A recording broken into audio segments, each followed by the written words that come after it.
ನಮಃ ಸೂರ್ಯಾಯ ಚಂದ್ರಾಯ ಮಂಗಳಾಯ ಬುಧಾಯ ಚ ಗುರುಶುಕ್ರ ಶನಿಭ್ಯಶ್ಚ ರಾಹುಕೇತುವೇ ಕುರ್ವಂತು ಸರ್ವೇ ಮಮ ಸುಪ್ರಭಾತಂ. ಶ್ರೀ ಗುರುಭ್ಯೋ ನಮಃ. ಹರಃ ಓಂ. ಸಮಸ್ತ ತುಳಸಿ ವೀಕ್ಷಕರಿಗೆ ಶಿವಸ್ವಾಮಿ ಗುರುಜಿಯ ಅನಂತ ನಮಸ್ಕಾರಗಳು. ಸ್ನೇಹಿತರೆ, ತಮಗೆಲ್ಲರೂ ಕೂಡ ಮಂಗಳವಾರದ ಶುಭೋದಯ. ಭಗವಂತ ನಿಮ್ಮೆಲ್ಲರಿಗೂ ಕೂಡ ಆಯುರಾರೋಗ್ಯ ಐಶ್ವರ್ಯವನ್ನು ಕೊಟ್ಟು ಕಾಪಾಡಲಿ ಅಂತ ಬೇಡಿಕೊಳ್ತಾ 12 ರಾಶಿಗಳ ಫಲವನ್ನು ತಿಳ್ಕೊಳ್ತಕ್ಕಂಥ ಸಮಯ. ಅನೇಕ ವಾಸ್ತುವಿನ ಸಮಸ್ಯೆಗಿದ್ದಾಗ ಸಂಪೂರ್ಣವಾಗಿರ್ತಕ್ಕಂಥ ವಾಸ್ತು ಯಂತ್ರದ ಮಹತ್ವ ಹೇಗಿರ್ತಕ್ಕಂಥದ್ದು ಆ ಮಹತ್ವವನ್ನು ತಿಳಿಸ್ಕೊಡ್ತಕ್ಕಂಥ ಕೆಲಸವನ್ನು ಮಾಡ್ತೇನೆ. ಖಂಡಿತ ಕೊನೆಯ ಭಾಗದವರೆಗೂ ನೋಡಿ, ಯಾರು ಕೂಡ ಸ್ಕಿಪ್ ಮಾಡಲಿಕ್ಕೆ ಹೋಗ್ಬೇಡಿ. ಮೊದಲು ಪಂಚಾಂಗ ಶ್ರವಣ, ಈ ದಿನದ 12 ರಾಶಿಗಳ ಫಲವನ್ನು ತಿಳ್ಕೊಳ್ತಕ್ಕಂಥ ಸಮಯ. ನೋಡೋಣ, ಈ ದಿನ ತಿಥಿ ಪಂಚಾಂಗ ಶ್ರವಣವನ್ನು ಮಾಡೋಣ. ದಶಮಿ ತಿಥಿ, ಕೃಷ್ಣಪಕ್ಷ, ವೈದ್ರುತಿ ಯೋಗ ಇರ್ತಕ್ಕಂಥ ಸಮಯ, ವಿಷ್ಟಿ ಹಾಗೆ ಭವಕರಣ ಇರ್ತಕ್ಕಂಥದ್ದು. ಚಂದ್ರ ಪೂರ್ವ ಭಾದ್ರಪದ ನಕ್ಷತ್ರ ಕುಂಭರಾಶಿಯಲ್ಲಿ ಸಂಚಾರವನ್ನು ಮಾಡ್ತಾ ಇದ್ದಾರೆ. ಇವತ್ತಿನ ಕಾಲಮಾನವನ್ನು ನೋಡೋದಾದರೆ ರಾಹುಕಾಲ ಮಧ್ಯಾಹ್ನ 3:40 5 ಗಂಟೆ 21 ನಿಮಿಷದವರೆಗೂ. ಹಾಗೆ ಯಮಗಂಡ ಕಾಲ ಬೆಳಗ್ಗೆ 8:55 10 ಗಂಟೆ 36 ನಿಮಿಷದವರೆಗೂ. ಗುಳಿಕ ಕಾಲ ಮಧ್ಯಾಹ್ನ 12:17 1 ಗಂಟೆ 58 ನಿಮಿಷದವರೆಗೂ. ಹಾಗೆ ಇವತ್ತಿನ ದುಷ್ಟ ಮುಹೂರ್ತ ನೋಡೋದಾದರೂ ಸಹಿತ ಬೆಳಗ್ಗೆ 8:14 9 ಗಂಟೆ 8 ನಿಮಿಷದವರೆಗೂ. ಹಾಗೆ ಕಂಟಕ ಮೃತ್ಯು ದೋಷ ಇರ್ತಕ್ಕಂಥದ್ದು ಸಹಿತವಾಗಿ ಬೆಳಗ್ಗೆ 6:26 7 ಗಂಟೆ 20 ನಿಮಿಷದವರೆಗೂ. ಸ್ನೇಹಿತರೆ, ಚಂದ್ರ ಸ್ಥಿತವಾಗಿರ್ತಕ್ಕಂಥದ್ದು ಕುಂಭರಾಶಿ. ಇವತ್ತು ಕುಂಭರಾಶಿಯಲ್ಲಿ ಸಂಚಾರವನ್ನು ಮಾಡ್ತಾ ಇದ್ದಾನೆ. ಗುರುವಿನ ನಕ್ಷತ್ರದಲ್ಲಿ ಸಂಚಾರವನ್ನು ಮಾಡೋದ್ರಿಂದ ಯಾರಿಗೆ ಯಾವ ಫಲಗಳು ಲಭ್ಯವಾಗುತ್ತೆ ನೋಡೋಣ. ಮೊದಲು ಮೇಷರಾಶಿಯವರ ಫಲ ನೋಡಿ. ಮೇಷರಾಶಿಯವರಿಗೂ ಈ ದಿನ ಲಾಭದ ದಿನವಾಗಿ ಪರಿಣಾಮವನ್ನು ಬೀರುತ್ತೆ. ಹೆಚ್ಚು ಶ್ರಮದಿಂದ ಅಧಿಕ ಲಾಭ. ಯಾರು ಈ ಕಮಿಷನ್ ಆಧಾರಿತವಾಗಿರ್ತಕ್ಕಂಥ ವ್ಯಕ್ತಿಗಳಲ್ಲಿದ್ದೀರೋ ಖಂಡಿತವಾಗಿ ಅವರಿಗೆ ಲಾಭದ ದಿನವಾಗಿ ಪರಿಣಾಮವನ್ನು ಬೀರೋದು ಸತ್ಯ. ಯಾರು ಈ ಕ್ರಿಯೇಟಿವ್ ಫೀಲ್ಡಲ್ಲಿದ್ದೀರೋ ಅವ್ರಿಗೂ ಕೂಡ ವಿಶೇಷವಾಗಿರ್ತಕ್ಕಂಥ ಫಲಲಭ್ಯತೆ ಆಗುತ್ತೆ. ಯಾರು ಪ್ರಯತ್ನದಿಂದ ಗೆಲುವನ್ನು ಕಾಣ್ತಕ್ಕಂಥವ್ರು ಇದ್ದೀರೋ ತಮ್ಮ ಸ್ವಪ್ರಯತ್ನದಿಂದ ತೋಳ್ಬಲದಿಂದ, ಇವರಿಗೆಲ್ಲ ಈ ದಿನ ಶುಭದ ಸಂಕೇತವಾಗ್ತದೆ. ಸಹೋದರ ಸಹೋದರಿಯರ ವಿಚಾರದಲ್ಲಿ ಮನಸ್ತಾಪಗಳು ಬೇಡ. ಸಾಧ್ಯವಾದಷ್ಟು ಕೂಡ ಈ ದಿನ ಕಾರ್ಯಪ್ರವೃತ್ತತೆ, ನಿಮ್ಮ ಕೆಲಸಕ್ಕೆ ತಾವು ತಲ್ಲೀನತೆಯನ್ನು ಕಾಣ್ತಕ್ಕಂಥದ್ದು ಮಾತ್ರ ಶುಭವನ್ನು ಕೊಡುತ್ತೆ. ಅದೇ ರೀತಿಯಾಗಿ ವೃಷಭ ರಾಶಿಯವರ ಈ ದಿನದ ಫಲಾಫಲ ಹೇಗಿರ್ತಕ್ಕಂಥದ್ದು? ಖಂಡಿತ ವೃಷಭ ರಾಶಿಯವ್ರಿಗೂ ಕೂಡ ಧನ ಯೋಗದ ದಿನ. ಹಣಕಾಸು ಚೆನ್ನಾಗಿ ನಡೆಯುತ್ತೆ. ವ್ಯಾಪಾರ, ಕುಟುಂಬ, ಮನೆಯ ಸಂತೋಷ ಇವೆಲ್ಲ ಚೆನ್ನಾಗಿರುತ್ತೆ. ತನ್ನದೇ ಆಗಿರ್ತಕ್ಕಂಥ ಅಹಮ್ಮಿಂದ ಕೆಲವೊಂದು ವಿಚಾರಗಳಲ್ಲಿ ಸಮಸ್ಯೆಗಳು ಬರುತ್ತೆ. ಮಾತುಗಳಲ್ಲಿ ಕೆಲವೊಂದು ಸಮಸ್ಯೆಗಳು ಕಾಣಿಸ್ಕೊಳ್ತಕ್ಕಂಥದ್ದಿರುತ್ತೆ. ಅದರಿಂದ ಕೆಲವೊಬ್ಬರಿಗೆ ತುಂಬ ಬೇಸರ ಅನಿಸ್ಬಿಡುತ್ತೆ. ನಿಮ್ಮ ಆ್ಯಟಿಟ್ಯೂಡ್ಸ್ ಸ್ವಲ್ಪ ಕೆಲವರಿಗೆ ತುಂಬ ಬೇಸರ ಅನಿಸ್ತಕ್ಕಂಥದ್ದು ಇರೋದ್ರಿಂದ ಅದರ ವಿಚಾರವಾಗಿ ಈ ದಿನ ಸ್ವಲ್ಪ ಜಾಗರೂಕತೆ. ಗುರುವಿನ ಮಂತ್ರ, ಗುರು ಸ್ತೋತ್ರಗಳನ್ನು ಜಪವನ್ನು ಮಾಡಿ ಕಂಪ್ಲೀಟಾಗಿ ವಿಶೇಷವಾಗಿರ್ತಕ್ಕಂಥ ದಿನವಾಗುತ್ತೆ. ಮಿಥುನ ರಾಶಿಯವರ ಈ ದಿನದ ಫಲಾಫಲ ನೋಡಿ. ಆದಷ್ಟು ಕೂಡ ಸ್ವಾರ್ಥತೆಯನ್ನು ಕಡಿಮೆ ಮಾಡಿ. ನನಗೋಸ್ಕರ, ನನ್ನಿಂದ ಈ ಥರದ ಮನೋಭಾವಗಳು ಸ್ವಲ್ಪ ಡಿಫಾಲ್ಟನ್ನು ಕೊಡುತ್ತೆ. ನಿನ್ನಿಂದ ಅಂತಕ್ಕಂಥ ಒಂದು ಮಾತು ಎಲ್ಲವನ್ನು ಶುಭ ಮಾಡುತ್ತೆ. ಕೇವಲ ಆ ಥರದ ಮನೋಭಾವತೆಯನ್ನು ಬಿಟ್ಟರೆ ಮಿಥುನ ರಾಶಿಯವರಿಗೆ ಈ ದಿನ ಖಂಡಿತವಾಗಿ ಚೆನ್ನಾಗಿದೆ. ಆರೋಗ್ಯ ಚೆನ್ನಾಗಿರುತ್ತೆ. ಬಟ್ ಗುರು ಲಗ್ನದಲ್ಲೇ ಸ್ಥಿತವಾಗಿರೋದ್ರಿಂದ ಸ್ವಲ್ಪ ಮಟ್ಟಿಗೆ ಸ್ಟೊಮಕ್ ಪೈನ್ ಇರತಕ್ಕಂಥ ಸನ್ನಿವೇಶ ಬರ್ತದೆ. ಹಾಗಾಗಿ ಗುರುವಿನ ನಾಮಸ್ಮರಣೆಯನ್ನು ಮಾಡಿಕೊಳ್ಳಿ, ಶುಭವಾಗ್ತದೆ. ಕಟಕ ರಾಶಿಯವರ ಫಲಾಫಲ ಹೇಗಿರ್ತಕ್ಕಂಥದ್ದು? ತಮ್ಮ ಕೆಲಸಗಳನ್ನೆಲ್ಲ ಗುರುವಿಗೆ ಅರ್ಪಣೆಯನ್ನು ಮಾಡ್ತಕ್ಕಂಥ ಸಾಧ್ಯತೆ ಕಟಕ ರಾಶಿಯವ್ರಿಗೆ ಈ ದಿನ ಇರುತ್ತೆ. ಅರ್ಥಾತ್ ಸೇವಾ ಮನೋಭಾವತೆ ಇರುತ್ತೆ.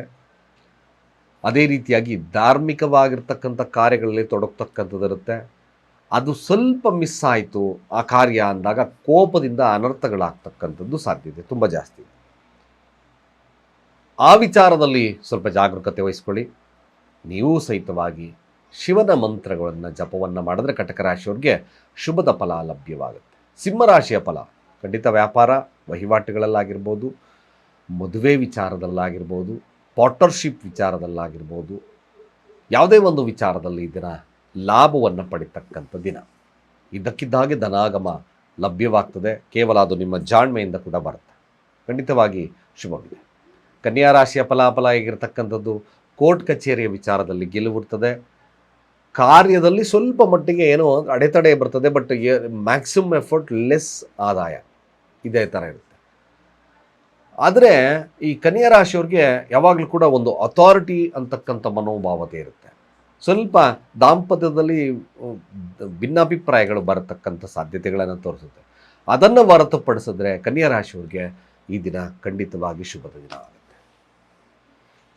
ತುಲಾರಾಶಿಯ ಫಲಾಫಲ ಮತ್ತದೇ ನಿಮಗೆ ಪದಚ್ಯುತಿ ಅಂತ ಕರೆದು, ಭಾಗ್ಯದಲ್ಲಿ ಗುರು ಇದ್ದರೂ ಸಹಿತವಾಗಿ ಹಣಕಾಸು ಸ್ವಲ್ಪ ಅಷ್ಟು ಉತ್ತಮತೆ ಇರಲ್ಲ. ಯಾರೋ ಒಬ್ಬರು ನಿಮ್ಮ ಸಹಾಯಕ್ಕೆ ಬರ್ತಾರೆ ಬಿಟ್ಟರೆ ಅದರ್ವೈಸ್ ಅದರ ಅದ್ಭುತವಾಗಿರ್ತಕ್ಕಂಥದ್ದು ಏನಾಗೋದಿಲ್ಲ. ಬಟ್ ಒನ್ ಥಿಂಗ್, ಪ್ರಯಾಣಗಳು ಬರ್ಬೋದು ಇದ್ದಕ್ಕಿದ್ದಾಗೆ. ಕೆಲಸದ ನಿಮಿತ್ತ ಅದನ್ನು ಸದುಪಯೋಗ ಮಾಡ್ಕೊಳ್ತಕ್ಕಂಥದ್ದು, ಅದನ್ನು ಕೈ ಬಿಟ್ಟರೆ ಸುಮ್ಮನೆ ನಷ್ಟವಾಗ್ತಕ್ಕಂಥದ್ದು ತುಲಾರಾಶಿಯವರಿಗೆ ತೋರಿಸುತ್ತೆ. ಅದನ್ನು ಸದುಪಯೋಗ ಮಾಡಿಕೊಂಡ್ರೆ ಮಾತ್ರ ಶುಭವಾಗ್ತದೆ. ಶಿವನ ಮಂತ್ರಗಳು ಅಥವಾ ಗುರುವಿನ ಮಂತ್ರಗಳು ಮಾತ್ರ ಶುಭವನ್ನು ಕೊಡುತ್ತೆ. ವೃಶ್ಚಿಕ ರಾಶಿಯ ಫಲಾಫಲ ಆಗಿರ್ತಕ್ಕಂಥದ್ದು, ಇದ್ದಕ್ಕಿದ್ದಾಗೆ ಧನಾಗಮದ ಒಂದು ಸೂಚನೆಗಳು ಸಿಗುತ್ತೆ. ಹಾಗೆ ಮನೆಯ ವಾತಾವರಣ ಸ್ವಲ್ಪ ಕಿರಿಕಿರಿ ಇರ್ತಕ್ಕಂಥ ಸನ್ನಿವೇಶಗಳು ಬರುತ್ತೆ. ತಪ್ಪು ನಿರ್ಧಾರಗಳು ಈ ದಿನ ಮತ್ತೆ ಸಂಕಷ್ಟಕ್ಕೆ ತರ್ತಕ್ಕಂಥದ್ದೇ ಈ ದಿನ ವೃಶ್ಚಿಕ ರಾಶಿಯವರಿಗೆ ತೋರಿಸ್ತದೆ. ಸರಿಯಾದಂಥ ಪ್ಲ್ಯಾನ್ ಮಾಡಿ ಕೆಲಸವನ್ನು ಮಾಡಿದ್ರೆ ಮಾತ್ರ ಈ ದಿನ ಶುಭವಿದೆ. ಯಾಕೆಂದರೆ ಗುರು ಅಷ್ಟಮದಲ್ಲಿದ್ದಾನೆ. ಸಂಗಾತಿಯೊಟ್ಟಿಗೆ ಅಥವಾ ಪ್ರೀತಿ ಪಾತ್ರರೊಟ್ಟಿಗೆ ಸರಿ ಇಲ್ಲದಲೇ ಮಾತುಗಳು ಸ್ವಲ್ಪ ಸಮಸ್ಯೆಯನ್ನು ತರುತ್ತೆ. ಸ್ವಲ್ಪ ಗ್ಯಾಸೈಟಿಸ್ ಇರ್ತಕ್ಕಂಥ ಸನ್ನಿವೇಶಗಳಾಗಿರೋದ್ರಿಂದ ಸಾಧ್ಯವಾದರೆ ಶಿವನಿಗೆ ಚಂದನದ ಅಭಿಷೇಕ ಅಥವಾ ನೀವು ಅರಿಶಿಣದ ಅಭಿಷೇಕವನ್ನು ಮಾಡಿದ್ರೂ ಕೂಡ ಶುಭವಾಗ್ತದೆ. ಓಂ ಬ್ರಹ್ಮಸ್ಪತಯೇ ನಮಃ ಮಂತ್ರವನ್ನು ಹೇಳಿ ಶುಭವಾಗ್ಬಿಡುತ್ತೆ. ಧನುರಾಶಿಯ ಫಲಾಫಲ ಆಗಿರತಕ್ಕಂಥದ್ದು ನೋಡಿ, ಧನುರಾಶಿಯ ಫಲನೂ ನಾವು ನೋಡಿದಾಗ ಹೆಚ್ಚು ನೀವು ಬಿಸ್ನೆಸ್ ಇನ್ವಾಲ್ವ್ಮೆಂಟ್ ಜಾಸ್ತಿ ಇರುತ್ತೆ. ಸಂಗಾತಿಯೊಟ್ಟಿಗೆ ಮಾತುಕತೆಗಳು ಶುಭ ಫಲ, ಹಾಗೆ ನಿಮ್ಮ ಸ್ನೇಹಿತರೊಟ್ಟಿಗೆ ಮಾತುಕತೆಗಳು ಶುಭ ಫಲಪ್ರವಾಗ್ತದೆ. ಟ್ರಮೆಂಡಸ್ ಆಗಿರ್ತಕ್ಕಂಥ ನಾಲೆಡ್ಜ್ ಇರ್ತಕ್ಕಂಥದ್ದು ಈ ದಿನ ತೋರಿಸ್ತದೆ. ಮಾತುಕತೆಯ ವಿಚಾರದಲ್ಲಿ ಜಯ, ವ್ಯಾಪಾರ ವೃದ್ಧಿ ಇರ್ತಕ್ಕಂಥದ್ದು ಕೂಡ ತೋರಿಸ್ತದೆ. ಶುಭದ ಕಾಲ. ಮಕರ ರಾಶಿಯವ್ರಿಗೆ ಆಹಾರದಿಂದಲೇ ಸಮಸ್ಯೆಗಳು ಉಲ್ಬಣ ಆಗ್ತದೆ. ಆರೋಗ್ಯದಲ್ಲಿ ವ್ಯತ್ಯಾಸಗಳು ಬರ್ತಕ್ಕಂಥದ್ದು ಇರ್ತದೆ. ಸಾಲ ಬಾಧೆಯ ವಿಚಾರದಲ್ಲಿ ಸ್ವಲ್ಪ ಸಮಸ್ಯೆಗಳು ಉಂಟಾಗ್ತಕ್ಕಂಥ ಸನ್ನಿವೇಶಗಳು ಮಕರ ರಾಶಿಯವ್ರಿಗೆ ತೋರಿಸ್ತದೆ. ಸ್ವಲ್ಪ ಶತ್ರುವಿನ ಭಯ ಇರ್ತಕ್ಕಂಥ ಸನ್ನಿವೇಶಗಳು ಈ ದಿನ ತೋರಿಸೋದ್ರಿಂದ ಸಾಧ್ಯವಾದಷ್ಟು ಕೂಡ ನೀವು ಕೂಡ ಶಿವನಿಗೆ ಚಂದನದ ಅಭಿಷೇಕವನ್ನು ಮಾಡಿಸ್ತಕ್ಕಂಥದ್ದು, ಗುರುವಿನ ನಾಮಸ್ಮರಣೆಯನ್ನು ಮಾಡ್ತಕ್ಕಂಥದ್ದು ಭಾಳ ಮುಖ್ಯ. ಅಥವಾ ಈ ವಯಸ್ಸಾಗಿರ್ತಕ್ಕಂಥವ್ರಿಗೆ ವೃದ್ಧರಿಗೆ ಬೂಂದಿಯನ್ನು ಹಚ್ಚತಕ್ಕಂಥದ್ದು ಮಾಡಿ ಶುಭವಾಗ್ತದೆ.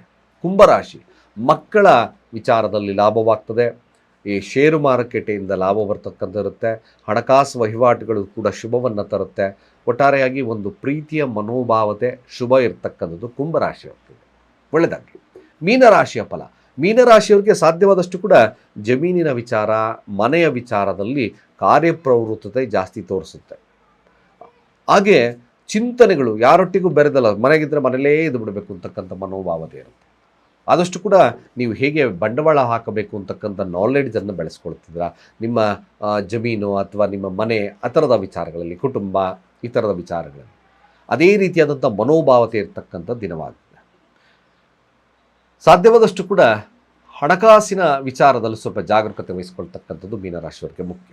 ಇಷ್ಟು ದ್ವಾದಶ ರಾಶಿಗಳ ಫಲಾನುಫಲಗಳು. ನೋಡಿ, ವಾಸ್ತುವಿನ ಸಮಸ್ಯೆ ಅನೇಕ ಕಡೆಗಳಲ್ಲಿ ಬರ್ಬೋದು. ಸರಿ, ಯಾವುದಾದ್ರೂ ಒಂದು ಸಮಸ್ಯೆಗಳು ಕಾಡ್ತಕ್ಕಂಥ ತುಂಬ ಜಾಸ್ತಿ ಇರುತ್ತೆ. ಏನೇ ಒಂದು ಅಕ್ಯುರೇಟಾಗಿ ನಾವು ವಾಸ್ತು ಅಂದರೆ ಅಲ್ಲಿ 90 ಡಿಗ್ರಿ 360 ಡಿಗ್ರಿಗಳೆಲ್ಲ ನೋಡಬೇಕಾಗುತ್ತೆ. ಅಟ್ಲೀಸ್ಟ್ ನಮಗೆ ವಾಸ್ತು ಸಮಸ್ಯೆ ಇದ್ದು ಏನೂ ಚೇಂಜ್ ಮಾಡ್ಕೊಳ್ಳೋಕ್ಕಾಗಲ್ಲ ಗುರುಗಳೇ ಅಂತಕ್ಕಂಥವ್ರಿಗೆ ನಮ್ಮಲ್ಲಿ ಸಿಗ್ತಕ್ಕಂಥ ಏಕೈಕವಾಗಿರ್ತಕ್ಕಂಥ ಯಂತ್ರ ನೋಡಿ, ಪೈರೇಟಲ್ಲಿರ್ತಕ್ಕಂಥ ಸಂಪೂರ್ಣ ಬಗಳಾಮುಖಿ ಯಂತ್ರ, ಸಂಪೂರ್ಣ ವಾಸ್ತುವಿನ ಯಂತ್ರ. ಈ ವಾಸ್ತು ಇಲ್ಲಿರ್ತಕ್ಕಂಥ ಪೈರೇಟ್ ಮೇಲೆ ಇರ್ತಕ್ಕಂಥ ವಾಸ್ತು ಏನಪ್ಪ ಅಂತಂದರೆ ನೋಡಿ, ಅನೇಕ ವಾಸ್ತುವಿನ ಸಮಸ್ಯೆ ಇದೆ. ಯಾವುದು ಸರಿಪಡಿಸ್ತಕ್ಕಾಗಲ್ಲ, ಕಷ್ಟವಿದೆ ಗುರುಗಳೇ. ಯಾವುದು ಕೂಡ ನಮ್ಮಲ್ಲಿ ಮಾಡ್ತಕ್ಕಂಥ ಎಫಿಷಿಯನ್ಸಿ ಇಲ್ಲ, ಏನು ಅಫಿಷಿಯನ್ಸಿ ಇಲ್ಲ. ನಾವು ಅಪಾರ್ಟ್ಮೆಂಟಲ್ಲಿದ್ದೀವಿ, ಇದನ್ನು ಚೇಂಜ್ ಮಾಡಿ, ಅದೆಲ್ಲ ಕಷ್ಟ ಆಗ್ತದೆ. ಸೊ ಅಥವಾ ನಾವು ಏನೋ ಒಂದು ಈಗ ಆಲ್ರೆಡಿ ಮನೆಯಲ್ಲಿ ಬಾಡಿಗೆಯಲ್ಲಿದ್ದೀವಿ, ಅದನ್ನು ಕೂಡ ನಾವು ಚೇಂಜ್ ಮಾಡೋಕ್ಕಾಗೋದಿಲ್ಲ. ಏನು ಮಾಡಬಹುದು? ನಮ್ಮಲ್ಲಿ ಸಿಗ್ತಕ್ಕಂಥ ನೋಡಿ ಸಂಪೂರ್ಣ ವಾಸ್ತು ಯಂತ್ರ, ಅಷ್ಟದಿಕ್ಪಾಲಕರಿರ್ತಕ್ಕಂಥ ಯಂತ್ರ, ಎಲ್ಲ ಗ್ರಹಗಳ ಒಂದು ತತ್ವವನ್ನು ಹೊಂದಿರತಕ್ಕಂಥ ಯಂತ್ರ, ಅದು ಕೂಡ ಪೈರೇಟ್ ಅಲ್ಲಿರ್ತಕ್ಕಂಥ ವಿಶೇಷತೆ, ಅದು ಇನ್ನಷ್ಟು ಅಭಿವೃದ್ಧಿಯನ್ನು ಮಾಡ್ತಕ್ಕಂಥ ಸಂಕೇತ.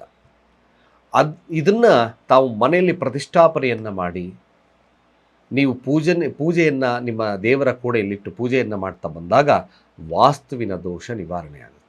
ಓಂ ವಾಸ್ತು ಪುರುಷಾಯ ವಿದ್ಮಹೇ ಮಹಾದೇವಾಯ ಧೀಮಹಿ ತನ್ನೋ ವಾಸ್ತು ಪುರುಷ ಪ್ರಚೋದಯಾತ್. ವಾಸ್ತುವಿನ ಮಂತ್ರವನ್ನು ಹೇಳಿ ಸಾಧ್ಯವಾದಷ್ಟು ಕೂಡ ಈ ಯಂತ್ರವನ್ನು ಪೂಜೆ ಮಾಡೋದ್ರಿಂದ ಖಂಡಿತವಾಗಿ ವಿಶೇಷತೆ ಆಗುತ್ತೆ. ಹಾಗೆ ಲಾಭ ಬರ್ತಕ್ಕಂಥಿರುತ್ತೆ.